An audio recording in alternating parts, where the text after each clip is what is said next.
Welcome to our channel. ఈ రోజు మనతో పాటు రమగారు ఉన్నారు. నమస్తే రమగారు. నమస్తే జయ. రమగారు, ఈరోజు ఒక సరదా స్టోరీ కావాలండి. మీకు ప్రతి వారం చెప్తూనే ఉన్నాం సరదా స్టోరీలు. మోతాదు ఇంకొంచెం పెంచండి రమగారు. మొన్న ఒక కాకరకాయ కూర కథ చెప్పుకున్నాం కదా. ఒక ఆవిడ నాకు ఫోన్ చేశారు. అమ్మాయి కథలో కోడలు గుండ్రాయి పెట్టి అమ్మవారిని బెదిరించింది. అత్తగారిని కూడా బెదిరిస్తే బాగుండేది కదంటే, ఏ గుండ్రాయి పెట్టో, పచ్చడి బండ పెట్టో, రోకల బండ పెట్టో, మంచి లైన్ లో ఉండేది కదా అత్తగారంటే. నవ్వొచ్చింది. ఎలా ఆలోచిస్తారు ప్రజలని. ఆ రోజులు అత్తగారికి వాళ్ళని ఎదిరించే రోజులు కావు బహుశా. మనం ఇలాంటి కథలు, ఈ చందమామ కథల్లో వాటిలలో చూస్తూ ఉంటాం. అయితే అలాంటిదే ఒక స్టోరీ చెప్తాం. ఒక అత్తగారు కోడలు ఒక ఊళ్ళో ఉండేవారు. ఈ అత్తగారు కూడా కొద్దిగా పిసినారు. అంటే మరి పిసినాడుతనం అంటే ఆటే ఖర్చు పెట్టకుండా తేలికపాటి కూరలు వండుకోవటం, డబ్బులు ఖర్చు పెట్టకుండా ఉండాలనే రోజులను, ఆ రోజులు కూడా అలా పొదపరిగా ఉండే రోజులు. అయితే ఆవిడ ఏం చేసేదంటే, కొడుకు బాగా కష్టపడి పనిచేస్తాడు కాబట్టి వాడికేమో తెల్లన్నం, వరి బియ్యం అన్నం ఉండేది. అక్కడి నుంచి ఓ కూర పులుసో ఏదో చేసేది. ఆవిడ ఏంటంటే కారంగా వర్రగా చేయకుండా చప్పగా చేసేది కూరలు. వరన్నంలోకి కారంగా వేసామనుకోండి, ఎర్రటి పచ్చళ్ళు వేసుకుంటే మండిపోతుంది. అందుకని కొంచెం చప్పటి కూరలు చేసేది. కోడలికేమో జొన్న అన్నం పెట్టేది. ఎందుకంటే కోడలు బలంగా రేపొద్దున పిల్లల్ని కనాలి, పని చేయాలి, ఎంత పని చేయాలి. అందుకని జొన్న అన్నం తింటే బాగా బలం వస్తుందని జొన్న అన్నం పెట్టేది. ఈ జొన్న అన్నంలోకి ఏంటంటే అది చప్పగా ఉంటుంది, తీపిగా ఉండదు. వరన్నంలాగా తీయగా ఉండదు, జొన్న చప్పగా ఉంటుంది. అందులోకి కారం, పచ్చిమిర్చి, ఎండుమిర్చి అలాంటివి తగిలితేనే రుచిగా ఉంటుంది. కొంచెం ఆ మాత్రం తినగలుగుతారు. ఆవిడ ఈ చప్పకూరే పులుసే వేసి పెట్టేది కోడలికి. అది తినలేకపోయేది ఆ పిల్ల. అయితే ఏమైందంటే, ఒకసారి ఓ రోజు సాయంకాలం ఈ అమ్మాయిని చెరువు దగ్గరికి కాపలాకి వెళ్ళమన్నారు. చెరువు పక్కన వాళ్ళకు ఒక చిన్న చేనేదో ఉంది. ఉంటే ఏంటంటే ఆ చెరువు పక్కన గంగానమ్మ గుడి ఉంది ఆ ఊరిది. మామూలుగా గంగానమ్మ అంటే విగ్రహాలు అవి ఏమి ఉండవు. అక్కడ ఒక రోలు, ఓ పత్రము ఉండేవి. గంగానమ్మ రోలు, గంగానమ్మ పత్రం అనేవాళ్ళు. ఊరి వాళ్ళు ఏదైనా పెద్ద పెద్ద పచ్చళ్ళు చేసుకుంటే వెళ్ళి ఆ రోట్లో రుబ్బుకునేవాళ్ళు. ఆ చెరువు పక్కన ఉన్న రోట్లో రుబ్బుకుంటారు. పండగలప్పుడు దానికే పసుపు బొట్టు పెట్టి గంగానమ్మగా పూజ చేస్తారు. మన దగ్గర కూడా అలాంటి విధానం ఉండ్రాళ్ళకి పెట్టుకుంటాం. అవును. అయితే ఈ పెళ్ళి ఏం చేసింది, సాయంకాలం కొద్దిగా చీకటి పడుతుండగా చెరువు దగ్గరికి వెళ్ళింది. వెళ్తూ ఏం చేసిందంటే, ఓ అంత పెసరపప్పుని చెంగును మూట కట్టుకుని నిమ్మ చెట్లు ఏవో ఉన్నాయి వాళ్ళ తోటలో. వాళ్ళు అమ్మాయి వెళ్ళింది తోటేనమాట. సరే పెసరపప్పుని మూట కట్టుకుంది. అత్తగారు అంది, చీకటి పడకుండా అన్నం తినేసేయి, చీకటి పడి జొన్న అన్నం తింటే అరగదు, పెందరాళి అన్నం తినేసేయి, 9 గంటల దాకా ఉండు, అబ్బాయి వచ్చి నిన్ను తీసుకొస్తాడని చెప్పింది. సరే 5:30 అలా అయ్యింది. ఈ పిల్ల ఏం చేసింది, వెళ్ళింది కదా, వెళ్తూ ఏం చేసింది, చెంగుని మూట కట్టుకుంది కదా, ఆ చెంగుని నీళ్ల తొట్టులో ముంచింది. అంటే పెసరపప్పుని తడిపింది అనమాట. పెసరపప్పు కొంచెం నాంతుంది తడికి. మెల్లిగా చెరువు వైపుకి వెళ్ళిపోయింది. అత్తగారు మొగుడు ఇంకెక్కడున్నాడో, వీళ్ళింటో ఉన్నారు. అక్కడికి వెళ్ళి కూర్చున్నాక పెళ్ళి ఏం చేసింది, సరే వచ్చేటప్పుడే చిన్న పొన్న వస్తువులు మూట కట్టుకుని తెచ్చుకుంది. ఏం తెచ్చింది, పెసరపప్పు నానబెట్టేసింది కదా కొంగునున్నది, ఒక 4-5 ఎండుమిరపకాయలు బొడ్లో దోపుకుంది. చీరకు పక్కన పెట్టి దోపేసుకుంది. చిన్న ఇంగు ముక్క, కాస్తంత జీలకర్ర తెచ్చుకుంది. పచ్చడి నూరుకుంది అనమాట. సరే ఏం చేసింది, ఈ చెరువు పక్కన ఏదో పిట్టల్ని వాటిని వడిసెలు విసిరి కొట్టింది. అక్కడి నుంచి ఈ గంగానమ్మది రోలు ఉంది కదా, అక్కడ కూర్చుని పచ్చడి రుబ్బుకోవటం మొదలుపెట్టింది. పెసరపప్పు తీసి, కటిక పెసరపప్పు పచ్చడి అంటారు. కొద్దిగా నానిన పెసరపప్పు తోటి పచ్చడి నూరుకుంటారు. ఎర్రగా కారంగా బాగుంటుంది అనమాట. అందులో ఒక ఇంగువ, కాస్త ఉప్పు అవి వేసుకోవాలి. అన్ని తెచ్చుకుంది వస్తువులు. అత్తగారికి తెలియకుండా మధ్యాహ్నం నుంచి జాగ్రత్తగా చిన్న పొన్న పొట్లాలు కట్టి నడుం చుట్టూతో దొప్పుకుని తెచ్చుకుంది. పెసరపప్పును అంత పెసరపప్పు మాత్రం మూట కట్టింది అనమాట కొంగున. సరే ఏమైంది, ఆ ఊరి రాజుగారు ఆ దారి వెంబడే వస్తున్నాడు. వస్తూ చెరువు దగ్గర మంచినీళ్ళు తాగటానికి దిగాడు. దిగితే ఈ పిల్ల రోట్లో ఏదో రుబ్బుతోంది. సరే చూస్తున్నాడు. చీకటి వేళ ఎవ్వరూ లేకుండా ఒక ఆడకూతురు కూర్చుని పప్పు రుబ్బుకుంటుంటే, ఏమిట్రా ఇదేం చూస్తారా, అదేదో వింతగా కనపడింది ఆయనకి దృశ్యం. సరే చూస్తుంటే ఏం చేసింది, ఈ పిల్ల రొంటి నుంచి ఇది ఇంగు తీసి వేసి నలిపింది. కాస్త రుబ్బేసరికల్లా ఇంగు గుమాయిస్తూ వాసన వస్తుంది కదా, వాసన వచ్చేసరికల్లా రాజుగారికి భలే బాగుంది వాసన అని ఆ అమ్మాయి దగ్గరికి వెళ్ళాడు. అమ్మాయి ఏమిటమ్మా చీకట్లో కూర్చుని రుబ్బుతున్నావు, నువ్వెవరు ఏమిటని అడిగితే, పలానా వాళ్ళ కోడలండి, చెరువు పక్కన ఉన్న చెలమకి కాపలా వచ్చాను, పక్కన చేనుంది దానికి కాపలా కోసం వచ్చాను, అన్నంలో కోసం అని పెసరపప్పు పచ్చడి రుబ్బుకుంటున్నానండి. ఎంత మంచి వాసన వస్తుంది, కాస్త పెట్టవా అన్నాడు. చేతిలో పెట్టింది. అన్నట్టు కారంగా ఉంటే అమ్మాయింది, బొట్టిగా తింటే కారం పడుతుందండి, జొన్న అన్నంలో నలుచుకు తింటే బాగుంటుంది, నేను అన్నం తెచ్చుకున్నాను తింటారా అంది. ఆ పచ్చడి రుచి పట్టలేకపోతున్నాడు ఆయన ఆ వాసనకి. సరే ఏం చేశాడు, ఆ పిల్ల పక్కన చేలో ఉన్న ఒక నిమ్మకాయ కోసుకొచ్చి దానికి కాస్త చిన్న పిన్నిస్తో చిల్లు పెట్టి, ఏ చాకులు గీకులు లేవు కదా, పచ్చడి నిమ్మరసం పిండిది. నిమ్మరసం వేస్తే ఇంకా మంచి వాసన వస్తుంది ఆ పచ్చడి. అక్కడి నుంచి ఏం చేశాడు, ఆ అమ్మాయి టిఫిన్ మూత డబ్బాలో పెట్టుకొచ్చుకుంది కదా, అందులోంచి మూతలోకి అంత జొన్నన్నం తీసి పచ్చడి వేసి కాస్త కలిపి రాజుగారి చేతులు పెట్టింది. రాజుగారు చకచకా తినేశాడు. ఇంకొంచెం పెట్టని సగం అన్నం రాజుగారు తినేశాడు. ఎంత బాగుందమ్మా, భలే బాగుంది, చాలా బాగా చేసావు అని ఇదిగో ఇది ఉంచుకొని ఒక రూపాయి కాసులను సంచి ఆ పిల్ల చేతిలో పెట్టబోయాడు. పెట్టపోతే అమ్మాయింది, ఎందుకండి ఆ డబ్బులు గిబ్బులు ఇవ్వద్దు, ఇప్పుడు ఈ డబ్బులు ఎవరిచ్చారని చెప్పను నేనంటే రాజుగారు ఇచ్చారని చెప్పమన్నాడు.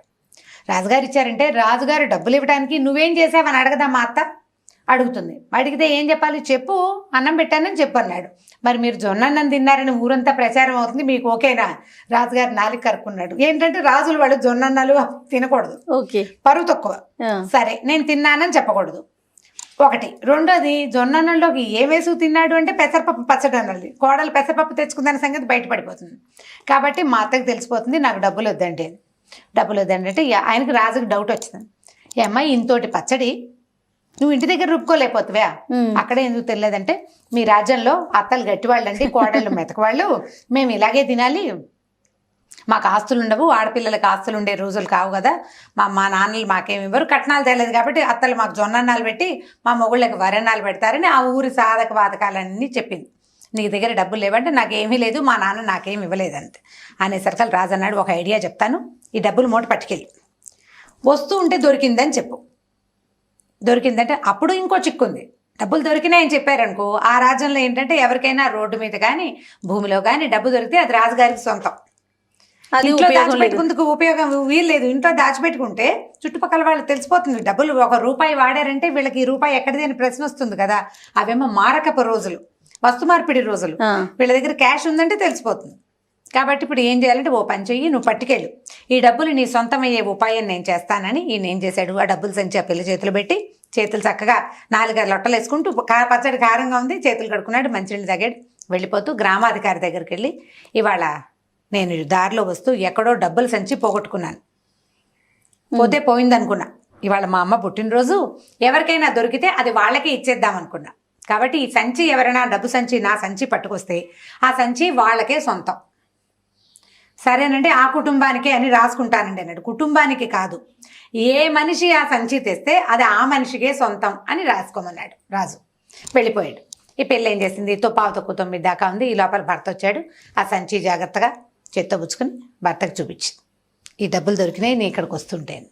సరే ఇతను అన్నాడు, గ్రామాధికారి దగ్గరికి వెళ్ళి ఇచ్చేద్దాము, రేపు పొద్దున ఎవరికైనా తెలిస్తే కష్టం అన్నాడు. ఇంటికి వెళ్తే అత్తగారు ఒప్పుకోలేదు, కానీ గ్రామాధికారి భయం అందరికీ ఉంది.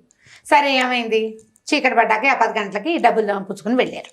వెళ్తే ఈ సంచి చూడగానే అతను గుర్తుపట్టి, రాజుగారు సంచి పోగొట్టుకున్నాడు, ఈ సంచి ఎవరు తెస్తే వాళ్ళకే సొంతం అని చెప్పాడు, కాబట్టి ఈ డబ్బులు ఈ అమ్మాయివి, అత్తగారివి, కుటుంబానివి కాదు, ఆ పిల్ల ఆస్తి అనమాట.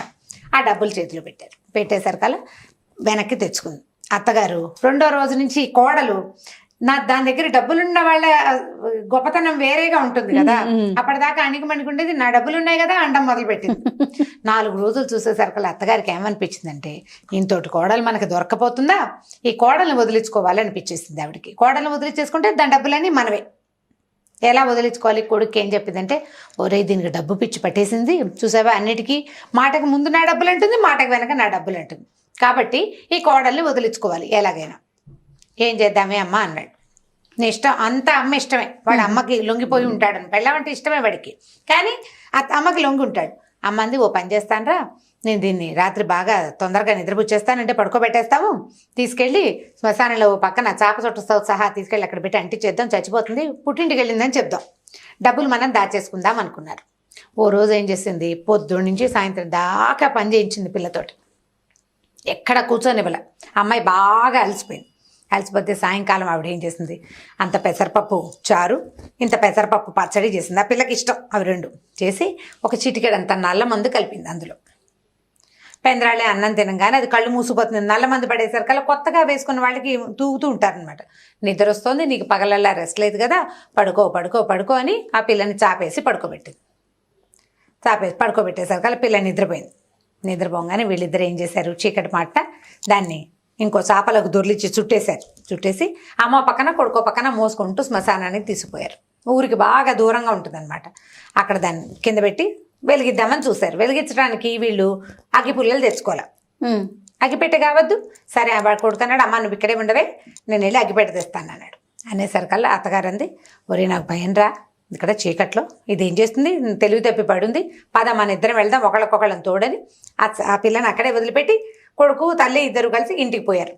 ఓ అంత నూనె తెచ్చారు, ఓ ఇంత నిప్పు పెట్టి తెచ్చారు. తెచ్చుకోవడానికి వెళ్ళారు వాళ్ళు. ఈ పిల్లకి ఏమైంది, బాగా చీకటి, రాత్రి 11 గంటలు అయిపోయింది. శ్మశానం అనేసరికి ఊరికి దూరంగా ఉందా, చెట్లు అవి ఉన్నాయి, చల్లటి గాలి ఇస్తుంది. కాసేపటికి నిద్దట్లోనే చలేసింది. మన నిద్దట్లో చలేస్తే ఏం చేస్తాం, లేచి ఏం కూర్చోం, కాళ్ళ దగ్గర ఏమున్నాయో తడిమి దుప్పట్లు లాక్కోవడానికి ట్రై చేస్తాం కదా. అది కాదు, అటు ఇటు కాళ్ళు కదిపేసరికల్లా చుట్టేసి ఉన్నానని దానికి అర్థమైంది. ఏమిటి ఇలా చాప చుట్టుకుపోయాను నేనని చూసుకుంటే చాపలో తను చుట్టు ఉన్నట్టు, ఊరికి దూరంగా ఫలానా చోట ఉన్నట్టు ఆ పిల్లకి అర్థమైపోయింది.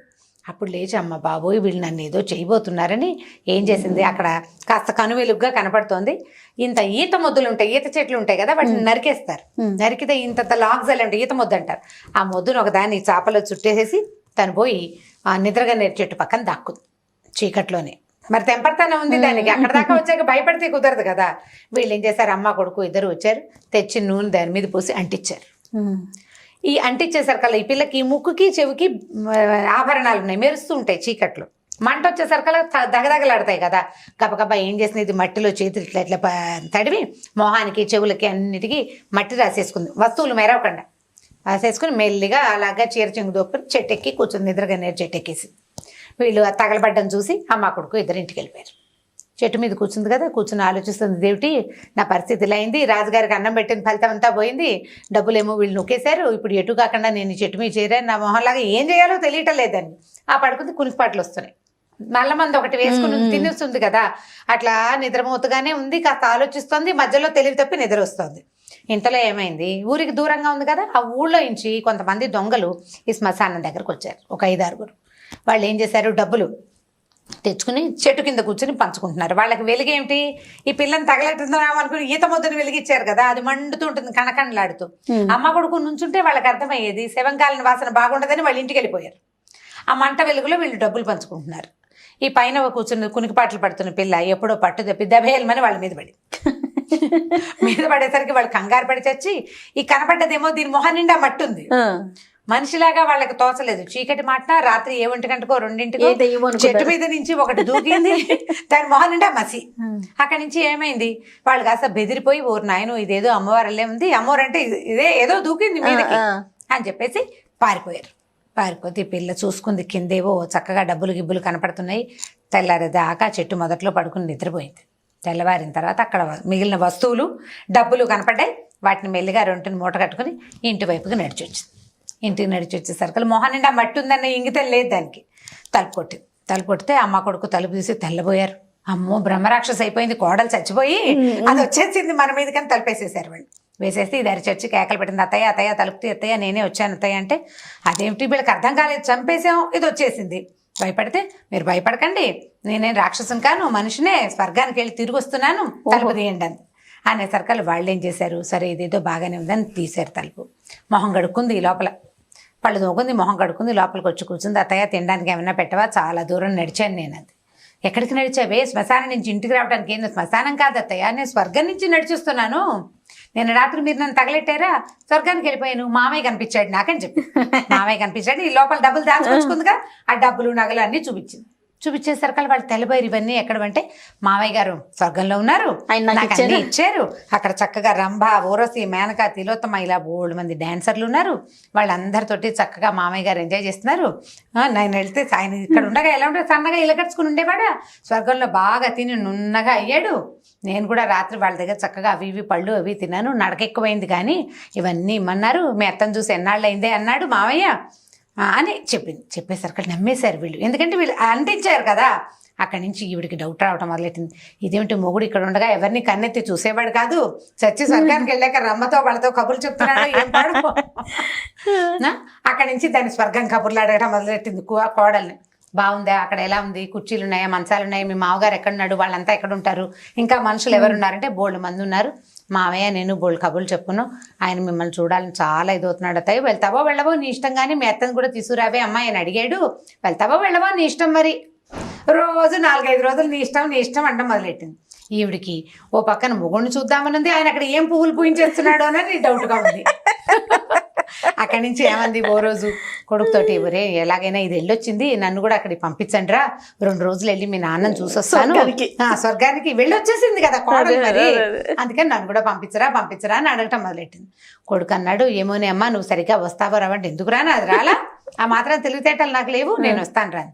అక్కడి నుంచి వీళ్ళు ఏం చేశారు, సరేనని నువ్వు ముందు దానికి ముందు నల్లమంది వేసుకోవాలి, అన్నం పెట్టారు, నల్లమంది వేసి తీసుకెళ్లి అంటించేశారు. మరి స్వర్గానికి వెళ్తానంటోంది కదా.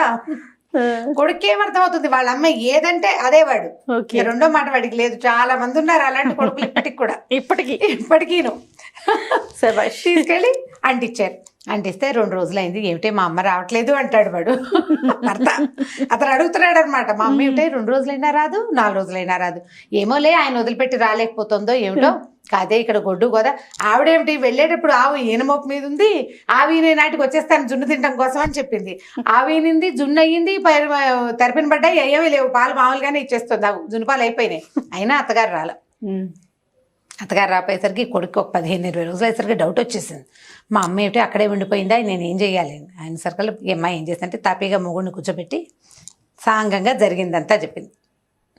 మీరు నన్ను ఇది చేయబోయారు, ఇప్పుడు మీ అమ్మ వెళ్ళిపోతే నీకు నొప్పి తెలుస్తోంది, నేను తిరిగి రాకపోతే నీకు తెలిసేదే, రాజుగారు ఇచ్చిన డబ్బులు మీరే తీసేసుకుని, నేను రోడ్డు మించి పట్టుకొచ్చిన డబ్బులు కూడా మీరే తీసేసుకోవాలని మీ ఉద్దేశము అని భర్తకి బాగా అర్థమయ్యేలాగా బ్రెయిన్ వాష్ చేసింది అనమాట. చేసేసరికి వాడు ఏమంటే, సరే కానిలే మా అమ్మ తిరిగి రాపోయినా మా నాన్న దగ్గరే ఉందని స్థిమితంగా ఊరుకున్నాడు. ఈ అమ్మాయి హాయిగా అంతకుముందు రాజుగారు ఇచ్చిన డబ్బులు, ఇప్పుడు తను తెచ్చుకున్న డబ్బులతోటి చక్కగా పాల వ్యాపారం చేసుకుంటూ హాయిగా సంతోషంగా ఉంది భర్తతోటి. తర్వాత తన కోడళ్ళని ఆవిడెప్పుడు జొన్నన్నం పెట్టలేదన్నమాట. జొన్నన్నం తిన్న కోడళ్ళు తిరుగుబాటు చేస్తారని. అంటే బంతిలో బలపక్షం చేయకూడదు కదా జయ, బంతిలో బాలపక్షం చేస్తే ఎట్లా, వీళ్ళు చిన్నపిల్లలని పెట్టకుండా ఉండకూడదు. అందరు ఇప్పుడు నువ్వేం తింటున్నావో నీ పక్కన ఉన్న వాడికి కూడా అదే పెడితే వాడికి ఏం తేడా దృష్టి ఉండదు. నువ్వు సరిగ్గా చేయకపోతే వాళ్ళు నిన్ను ఏదైనా చేయాలనుకుంటారు. అత్తగారులకు పాఠమే కదా ఇది, అత్తగారులకు గుణపాఠమే. ఊళ్ళో ఎవరు అత్తగారులు ఏం చేశారో మరి, చాలా ఉంటాయి ఇలాంటి కథలు, బోల్డ్ అని కనపడతాయి. చాలా బాగుంది. స్వర్గారోహణ పర్వం కథ బ్రహ్మాండంగా ఉంటుంది. ఫన్నీగా ఉంది రమ్మగారు, పిల్లలకు కూడా కొంచెం కామెడీగా నవ్వుకోవడానికి బాగుంటుంది. ఇలా చేయకూడదు ఇలా చేయొచ్చు అని చెప్పడానికి కూడా ఉపయోగపడుతుంది. రైట్ రమ్మగారు, ఇంకో స్టోరీతో మళ్ళీ కలుద్దాం. ఓకే జయ, థ్యాంక్ యూ అండి. ఈ వీడియో కనుక మీకు నచ్చినట్లయితే లైక్ చేయండి, షేర్ చేయండి. మరిన్ని వీడియోస్ కోసం మా ఛానల్ని సబ్స్క్రైబ్ చేసుకోండి.